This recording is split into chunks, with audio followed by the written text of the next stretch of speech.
Dealers that are leveraging the Activate OS inspection product are seeing a ton of different successes today. The key one within the parts and service industry is the revenue growth that they're experiencing. On average, per inspection, we see 7 opportunities identified, and it equates to roughly $3,900 in incremental parts and service revenue.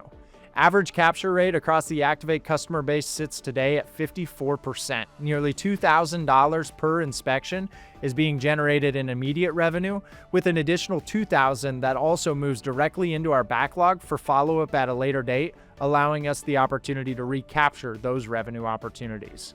In addition to that, it creates out full machine history underneath asset customer profiles, allowing for that dealer to have visibility when they are taking in on a trade, giving them access to those inspection history, service logs, what was done, and allowing them to come to a more refined trade value to ensure that revenue growth on the sales side maintains a healthy standard.